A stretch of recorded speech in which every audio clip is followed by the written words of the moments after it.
بسم اللہ الرحمن الرحیم ایھا الذین آمنوا اصبروا وصابروا ورابطوا واتقوا اللہ لعلکم تفلحون۔ اللہ رب العالمین فرماتے ہیں اے صبر کرنے والو، اللہ رب العالمین سے ڈرتے رہو، اللہ رب العالمین نے تمہیں کائنات میں کامیاب کر دیا۔ اور قرآن پاک کا ایک اور مقام اللہ رب العالمین فرماتے ہیں وَبَشِّرِ الْمُخْبِتِينَ الَّذِينَ إِذَا ذُكِرَ اللَّهُ وَجِلَتْ قُلُوبُهُمْ وَالصَّابِرِينَ عَلَى مَا أَصَابَهُمْ وَالْمُقِيمِ الصَّلَاةِ وَمِمَّا رَزَقْنَاهُمْ يُنْفِقُونَ۔ اللہ رب العالمین فرماتے ہیں وَاسْتَعِينُوا بِالصَّبْرِ وَالصَّلَاةِ يَا أَيُّهَا الَّذِينَ آمَنُوا اسْتَعِينُوا بِالصَّبْرِ وَالصَّلَاةِ ان اللہ مع الصابرین۔ حضرات ذی وقار، قرآن پاک کی بے شمار آیات ان لوگوں کے حق کے اندر اللہ رب العالمین نے نازل فرما دیں جن لوگوں نے اس کائنات میں اللہ کی طرف سے آنے والی تکالیف پر، اللہ کی طرف سے آنے والے امتحانوں میں، اللہ کی طرف سے آنے والی آزمائشوں میں صبر کیا۔ جب انسان ان تکالیف، ان امتحانات میں، ان آزمائش میں صبر کرتا ہے تو پھر اللہ رب العالمین فرماتے ہیں میرے نزدیک یہ بندہ کامیاب ترین بندہ ہے۔ حضرات ذی وقار، سب سے پہلی آیت کہ اللہ نے فرمایا کہ صبر اس طرح کرو جس طرح میرے انبیاء نے صبر کیا۔ حضرت ایوب علیہ السلام کا اگر ذکر کرنا چاہوں، حضرت ایوب علیہ السلام اس کائنات کے اندر اتنی تکلیف آئی، اتنی بڑی آزمائش آئی، اللہ رب العالمین نے اس کائنات پر اپنا نبی بنا کے مبعوث فرمایا۔ حضرت ایوب علیہ السلام کو مال و دولت عطا فرمائی۔ حضرت ایوب علیہ السلام کو اللہ رب العالمین نے بیویاں اور بیٹے اور اولاد عطا فرمائی۔ حضرت ایوب علیہ السلام کو اللہ رب العالمین نے کائنات کی ہر خوشی عطا فرما دی۔ اس دنیا کو حضرت ایوب علیہ السلام کے لیے جنت کا نظارہ بنا دیا۔ حضرت ایوب علیہ السلام اللہ کی نعمتوں پر شکر ادا کرنے والے ہیں۔ حضرت ایوب علیہ السلام پر ایک وقت ایسا آیا نہ اس دنیا کی کوئی نعمت ان کے پاس رہی، نہ ان کی اولاد ان کو ساتھ چھوڑ گئی، مال و دولت ختم ہو گیا، ان پر بیماری آ گئی۔ بیماری اس طرح کی آئی، صرف ایک بیوی نے ساتھ دیا۔ حضرت ایوب علیہ السلام نے 17 سال کا عرصہ بیماری میں گزارا، اور اتنی تکلیف کے اندر حضرت ایوب علیہ السلام نے یہ تکلیف کا وقت گزارا۔ جسم سے گوشت ختم ہو گیا، ہڈیوں کا ڈھانچہ رہ گیا، جسم میں کیڑے پڑ گئے، کوئی کیڑا ان کے جسم سے اترتا پکڑ کے واپس رکھتے، اللہ کا شکر ادا کرتے۔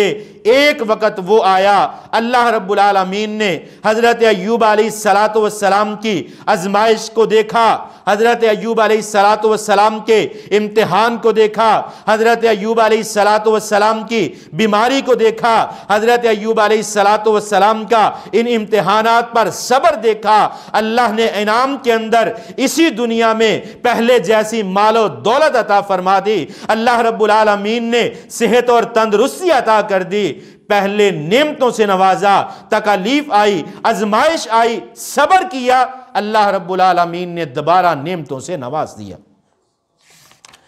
اللہ کے پیغمبر، ان کی حالات کو اگر مطالعہ کیا جائے، حضرت آدم علیہ السلام اگر تکلیف آئی، اس کائنات کے اندر آزمائش آئی، اللہ سے مدد طلب کی۔ حضرت نوح علیہ السلام کی بات کی جائے، اگر تکلیف آئی، قوم نے تانے دیے، قوم نے برا بلا کہا، اللہ سے مدد طلب کی۔ حضرت ابراہیم علیہ السلام کو جب آگ کے اندر ڈال دیا گیا، آسمانوں سے فرشتے نازل ہوئے، بارش برسانے والا فرشتہ کہتا ہے اے ابراہیم علیہ السلام، آپ مجھے حکم دیجئے، میں آسمانوں سے اتنا پانی برساؤں گا آگ ٹھنڈی ہو جائے گی۔ حضرت ابراہیم علیہ السلام پوچھتے ہیں اپنی مرضی سے آیا ہے یا اللہ کے حکم سے آیا ہے؟ یہ فرشتہ کہنے لگا اے اللہ کے پیغمبر اپنی مرضی سے آیا ہو، تو حضرت ابراہیم علیہ السلام نے فرمایا جا واپس چلا جا، کیونکہ میرے لیے اللہ ہی کافی ہے۔ پھر پہاڑوں والا فرشتہ آیا، کہنے لگا اے اللہ کے پیغمبر ابراہیم علیہ السلام، آپ مجھے حکم دیجئے ان دونوں پہاڑوں کو آپس میں ملا دو، ان کا بالکل اسی طرح کا حال کر دو جس طرح کوئی دانہ چکی کے دونوں پارٹوں کے اندر پس کی آٹا بن جاتا ہے، اس قوم کے ایسے حالات کر دو۔ حضرت ابراہیم علیہ السلام نے فرمایا مجھے اپنے اللہ پہ بھروسہ ہے، آگ کے اندر پھینکا گیا، رستے کے اندر ہے، ابھی آگ میں گرے نہیں، آسمان سے حضرت جبرائیل امین آئے اور اللہ رب العالمین کے حکم کے بغیر آئے کہ اللہ کا پیغمبر آگ میں جل جائے گا، لیکن حضرت ابراہیم علیہ السلام نے ایک ہی بات کہی کہ میرا امتحان ہے، میری آزمائش ہے، مجھے اپنے اللہ پر یقین ہے۔ اللہ نے آگ کو حکم دے دیا، قلنا یا نار کونی بردا وسلاما علی ابراہیم، آئیے کسی پیغمبر کی، کسی رسول کی زندگی کو اٹھا لیجئے، کائنات کے اندر جتنی تکالیف آئیں ان پر صبر کیا، اور آئیے اللہ رب العالمین نے بار بار امت محمد کو اس بات کی طرف توجہ دلائی کہ امت محمد کے لوگوں تم پر تکلیف آئے گی۔ اللہ رب العالمین نے قرآن پاک میں واضح الفاظ میں بیان کر دیا، اللہ رب العالمین فرماتے ہیں میں تمہیں آزماؤں گا، خوف دے کر، بھوک دے کر، پیاس دے کر، ہر حالت کے اندر تمہیں آزماؤں گا، لیکن کامیاب ترین وہ شخص ہے جو آزمائش کے اندر کامیاب ہو جائے گا۔ حضرات ذی وقار، چند ایک ضروری چیزیں بیان کر کے اپنی بات کو سمیٹنا چاہوں گا۔ حضرت ابو موسیٰ اشعری رضی اللہ تعالیٰ عنہ بیان فرماتے ہیں، جامعہ ترمذی میں روایت نقل ہے، آقا علیہ السلام فرماتے ہیں، حضرت ابو موسیٰ اشعری رضی اللہ تعالیٰ عنہ اس روایت کے راوی ہیں، فرماتے ہیں محبوب پیغمبر نے فرمایا اذا مات ولد العبد قال اللہ للملائکہ۔ اس حدیث کو بیان کرنے سے پہلے ایک بات کو بیان کرنا چاہتا ہوں۔ آقا علیہ السلام نے فرمایا جب ماں کے پیٹ کے اندر بچہ 4 ماہ کا ہو جاتا ہے، آسمانوں سے فرشتہ نازل ہوتا ہے، اس ماں کے قریب آ جاتا ہے اور کہتا ہے اے اللہ اس ماں کے پیٹ میں پیدا ہونے والا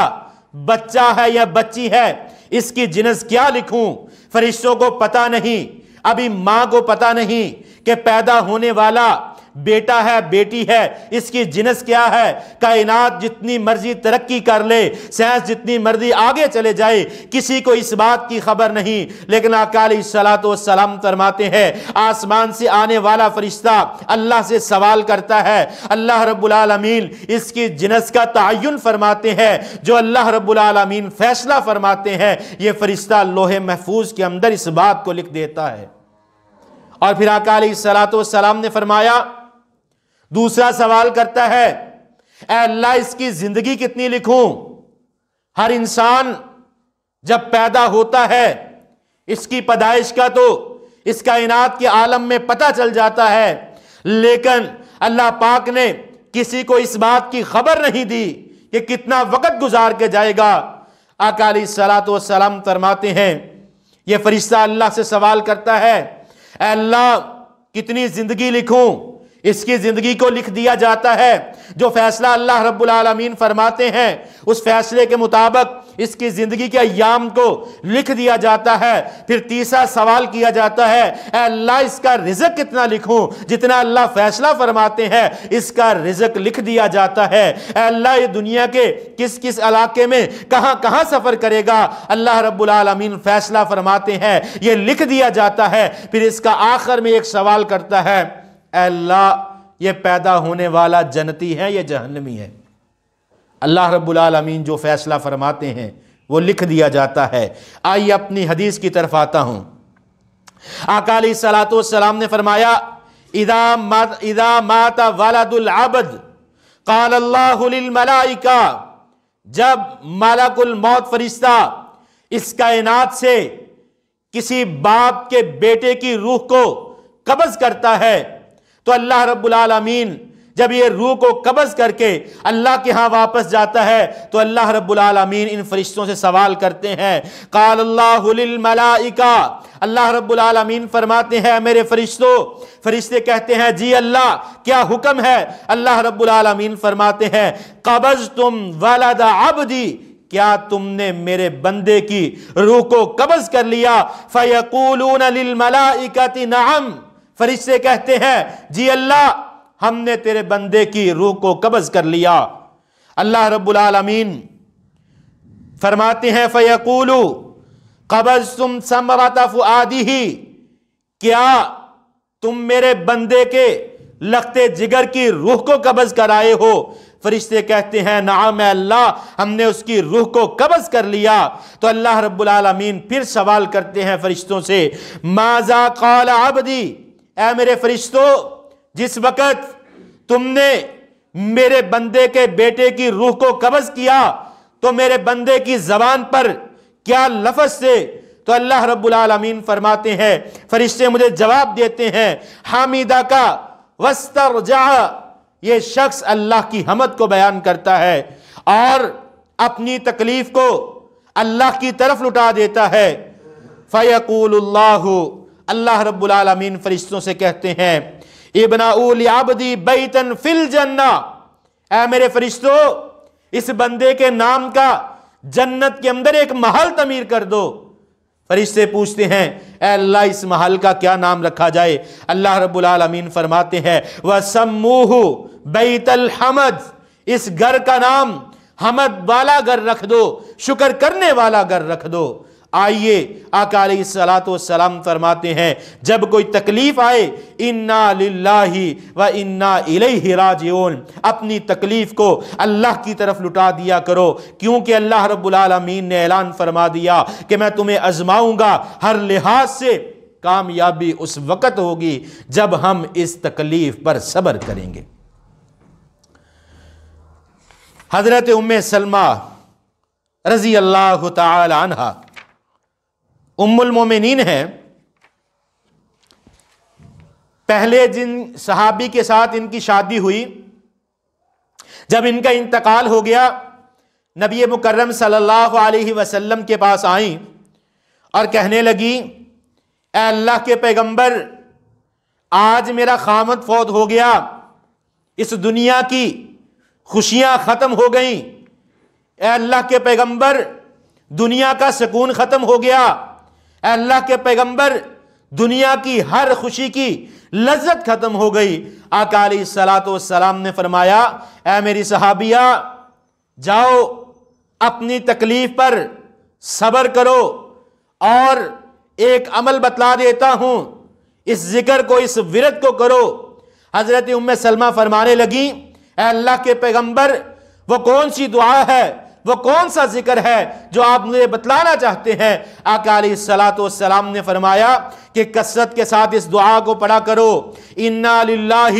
و انا الیہ راجعون اللہم اجرنی فی مصیبتی واخلف لی خیرا منہا، اے اللہ جو تکلیف آئی ہے میں تیری طرف لٹانے والی ہوں، اے اللہ اس تکلیف کا مجھے بہتر نعم البدل عطا فرما دے۔ حضرت ام سلمہ فرمانے لگیں آقا علیہ الصلوۃ والسلام نے یہ ورد تو مجھے بتلا دیا، دل میں سکون نہیں، ابو سلمہ جیسا کوئی شخص دنیا میں ملے گا نہیں، دل میں یہ گمان ہے، لیکن آقا علیہ الصلوۃ والسلام کا حکم تھا ماننا پڑا، کثرت کے ساتھ اس ورد کو کرتی رہی انا للہ و انا الیہ راجعون اللہم اجرنی فی مصیبتی واخلف لی خیرا منہا۔ حضرت ام سلمہ فرماتی ہیں اس دعا کا ثمر مجھے اس دن پتا چلا جس دن آسمانوں سے اللہ رب العالمین نے حکم دیا، آقا علیہ الصلوۃ والسلام نے میرے گھر کی طرف اپنے نکاح کا پیغام بھیج دیا۔ آقا علیہ الصلوۃ والسلام کے حکم کی تعمیل کی، تکلیف پر صبر کیا، اللہ سے دعا کی، ذکر اور ورد جاری رکھا، انعام کے اندر اللہ رب العالمین نے ام المومنین بنا دیا۔ حضرات ذی وقار بات کافی لمبی ہو گئی، عرض یہ کرنا چاہتا ہوں انسان کی زندگی کے اندر تکالیف آتی ہیں، انسان کی زندگی کے اندر پریشانی آ جاتی ہے، انسان بیمار ہو جاتا ہے، کاروبار میں بے برکتی آ جاتی ہے، انسان پریشان ہو جاتا ہے، لیکن آئیے یہ اللہ کی آزمائش ہے، اللہ کی طرف سے انسان کا اس کائنات کے اندر امتحان ہے، اس کی آزمائش ہے۔ جو شخص اس آزمائش میں پورا اتر جائے گا کل قیامت والے دن وہی شخص کامیاب ہوگا۔ اور آئیے آج کے خطبے کے دوسرے حصے کی طرف چلنا چاہتا ہوں۔ اللہ رب العالمین نے قرآن پاک میں اعلان فرمایا وَلَا تَحْسَبَنَّ اللَّهَ غَافِلًا عَمَّا يَعْمَلُ الظَّالِمُونَ۔ اللہ رب العالمین فرماتے ہیں وہ لوگ جو اس کائنات میں ظلم کرتے ہیں لیکن وہ اس بات سے بے خبر ہیں، غافل ہیں کہ جو ہم ظلم کرتے ہیں اللہ اس سے بے خبر ہے۔ اللہ رب العالمین فرماتے ہیں ایسی بات نہیں، تمہارے ہر عمل سے میں واقف ہوں۔ اور آئیے آقا علیہ السلام نے فرمایا، صحیح بخاری میں روایت نقل ہے، حضرت نعمان بن بشیر رضی اللہ تعالیٰ عنہ اس روایت کے راوی ہیں، فرماتے ہیں نبی مکرم جناب محمد رسول اللہ صلی اللہ علیہ وسلم نے فرمایا کہ مومن کی مثال ایک جسم کی طرح ہے، اگر جسم کے ایک حصے میں تکلیف آئے پورا جسم تکلیف سے لرزا اٹھتا ہے، اسی طرح مومنین مسلمانوں کی مثال ہے، اگر ایک مسلمان کو تکلیف آئے ساری کائنات کے مسلمانوں کو تڑپ جانا چاہیے، کیونکہ مسلمان کا جسد واحد ایک جسم کی مانند ہے، سارے مسلمان اس کائنات کے اندر ایک جسم کی مانند ہے۔ آئیے آج کا دن 5 فروری یوم یکجہتی کشمیر، 5 فروری کشمیر ڈے کے حوالے سے چند گزارشات کرنا چاہوں گا۔ ان میں سے پہلی گزارش کہ یوم یکجہتی کشمیر کیا ہے؟ آج ہمارے اس ملک پاکستان کے اندر، ہمارے معاشرے کے اندر ہم یوم یکجہتی کشمیر کے نام سے اس دن کو مناتے ہیں، لیکن اس کی حقیقت کیا ہے؟ آئیے چند گزارشات پیش کرنا چاہتا ہوں۔ 5 فروری یوم یکجہتی کشمیر پاکستان کے اندر 1990 سے اس دن کے منانے کے آغاز شروع ہوا، اور اس کی تاریخ 14 اگست 1947 پاکستان کے حصے میں کشمیر آیا، لیکن اس پر انڈیا کا قبضہ ہے۔ 1846 سے قبل یہ آزاد ریاستیں تھیں، اب یہ کشمیر کا حصہ جو پہلے آزاد ریاستیں تھیں 3 ممالک پر مشتمل ہے، 3 ممالک کا قبضہ ہے، کچھ حصہ پاکستان کے پاس ہے، کچھ انڈیا کے پاس اور کچھ چین کے پاس کشمیر کا حصہ ہے۔ لیکن پاکستان یوم یکجہتی کشمیر ڈے جو مناتے ہیں، اس کا پس منظر تھوڑا سا بیان کرنا چاہوں گا کہ پاکستان کشمیریوں کے حق میں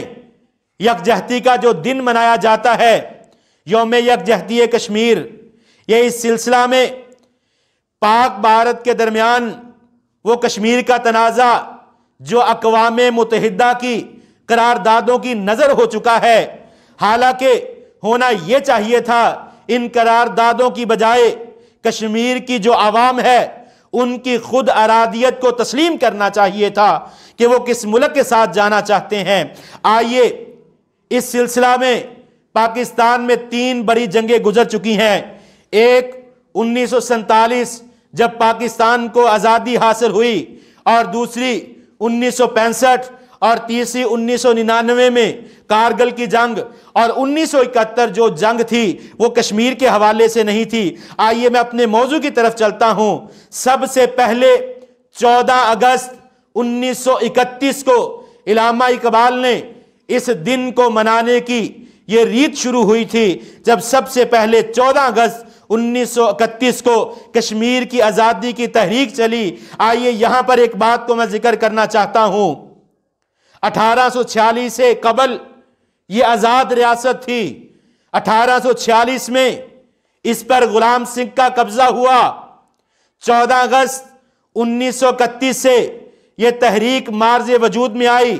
اکتوبر 1931 میں علامہ اقبال کی سربراہی کے اندر ایک مسلمانوں کا وفد آل انڈیا حکومت کے ساتھ مذاکرات کیے، لیکن 1931 کے اندر یہ مذاکرات کامیاب نہ ہو سکے۔ ریاسی میں سب سے پہلے مسلمانوں کی مسجد کو شہید کیا گیا، اور ایک ہندو کانسٹیبل نے قرآن پاک کی بے حرمتی کی، اور پھر اسی طرح کوٹلی میں نماز جمعہ پر پابندی لگا دی گئی، اور یہاں پر جب یہ کوٹلی کے اندر نماز جمعہ پر پابندی لگائی گئی، ایک ہندو کانسٹیبل نے قرآن کی بے حرمتی کی، اس وقت عبد القدیر نامی مسلمان شخص نے اپنا بہت بڑا احتجاج ریکارڈ کروایا، اور اس احتجاج کو ریکارڈ کرانے کے عوض میں اسے گرفتار کیا گیا، اور اس کی گرفتاری سے مسلمانوں کا قتل عام شروع ہوا۔ یہ سارا پس منظر جو پاکستان میں 5 فروری یوم یکجہتی کشمیر کے نام سے ہم مناتے ہیں، یہ پس منظر ہے اس تحریک کا۔ 1931 سے 14 اگست کو علامہ اقبال نے تحریک آزادی کشمیر کو شروع کیا، اور چلتے چلتے 14 اگست 1947 کو پاکستان مارج وجود میں آیا۔ لیکن ہم یوم یکجہتی کشمیر کشمیری مسلمانوں کے ساتھ اظہار ہمدردی کرتے ہیں۔ آئیے یہاں پر 2 چیزوں کو میں بیان کرنا چاہوں گا۔ پہلے نمبر پر بحیثیت پاکستانی قوم ہمارا کیا کردار ہونا چاہیے، ہماری کیا ذمہ داری ہے کہ ہم یوم یکجہتی کشمیر ڈے کو مناتے ہیں، ہمیں کن چیزوں کا خیال کرنا چاہیے۔ ہم بحیثیت پاکستان قوم 5 فروری یوم یکجہتی کشمیر بڑے جوش و خروش سے مناتے ہیں، لیکن اگر حقیقت کی طرف میں جاؤں، اگر حقیقت سے پردہ اٹھاؤں، پاکستان کے اندر 5 فروری سوائے ایک چھٹی کے دن کے علاوہ ہم کشمیریوں کے لیے کچھ بھی نہیں کرتے، کیونکہ اسی سال آج کے دن کی اگر میں بات کروں، آج 5 فروری ہے، سن 2021 ہے، جتنے بھی سرکاری اداروں کے اندر چھٹی ہوئی ہے، جتنی بھی مارکیٹوں کے اندر چھٹی ہوئی ہے، ہر سرکاری ملازم، ہر جو ذمہ دار جو کسی محکمے کے اندر اپنی ڈیوٹی کو انجام دے رہا ہے، اس کی ایک ہی خواہش ہے کہ 5 فروری کی چھٹی ہے، آگے ہفتہ 6 فروری، اتوار 7 فروری، ہمیں 3 چھٹیاں کٹھی مل گئی ہیں، ہم پکنک منانے کے لیے نکلیں گے، ہم اپنے گھروں کا رخ کریں گے۔ آئیے ذرا اپنے گریبان کے اندر جھانکیے، بحیثیت پاکستانی قوم ہم نے چھٹی تو کر لی یوم یکجہتی کشمیر کے نام سے، کیا اپنے گریبان کے اندر جھانک کے دیکھیے کہ کشمیریوں کے ساتھ ہم نے کتنی یکجہتی کا حق ادا کیا، کتنا وقت 5 فروری کو کشمیریوں کے لیے ہم نے دیا۔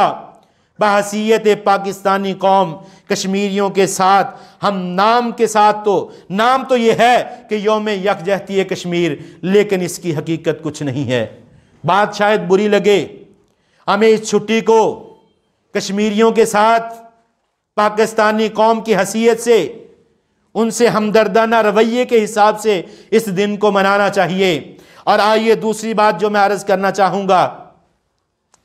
بحیثیت مسلمان ہم کشمیریوں کے ساتھ اظہار ہمدردی کیسے کریں۔ آئیے جس طرح خطبے کے ابتدا کے اندر محبوب پیغمبر جناب محمد الرسول اللہ صلی اللہ علیہ وسلم کے فرمان کو ذکر کیا کہ مسلمان کا جسد واحد، ایک جسم کی طرح ہے، ایک جسم کی مانند ہے۔ آئیے اگر کشمیر کے اندر مسلمانوں کو زندہ کاٹا جا رہا ہے، اگر کشمیر میں ہماری ماؤں بہنوں مسلمان بیٹیوں کی عزتوں کو پامال کیا جا رہا ہے، اگر ہمارے مسلمان بھائیوں کو ذبح کیا جا رہا ہے، یہاں پر ہم یوم کشمیر کے نام پر چھٹی مناتے ہیں، پکنک مناتے ہیں، دوستوں کے ساتھ شور و گل کے لیے نکلتے ہیں، اپنی تفریحی مقامات کا رخ کرتے ہیں، بحیثیت مسلمان ہمارا کردار کیا ہے۔ آئیے یہاں پر حافظ سعید فاروقی صاحب کے ساتھ چند دن پہلے ملاقات ہوئی، انہوں نے ایک واقعہ، ایک قصہ اپنی زندگی کا مجھے سنایا۔ کہتے ہیں مجھے موقع ملا، میں مکہ کے اندر گیا اور باہر شہن میں انتظار کر رہا تھا، وہاں پر مجھے ایک بزرگ ملے، میں نے ان سے پوچھا، حال احوال کے بعد بات ہوئی، میں نے پوچھا کہاں سے ہیں، کہنے لگے مقبوضہ کشمیر سے۔ حافظ صاحب فرمانے لگے کہ میں نے ان بزرگ سے یہ بات کہی، ہماری آپ کے ساتھ بہت زیادہ محبت ہے، ہماری ہمدردیاں آپ کے ساتھ ہیں۔ وہ بزرگ پوچھنے لگے آپ کس طرح ہمارے ساتھ ہمدردی کرتے ہیں، آپ کس طرح ہمارے ساتھ ہمدردی کرتے ہیں۔ حافظ صاحب کہنے لگے میں نے جیب سے موبائل نکالا، چند میرے گھر کی تصاویر بچوں کی موجود تھیں، میں نے اپنے بچوں کو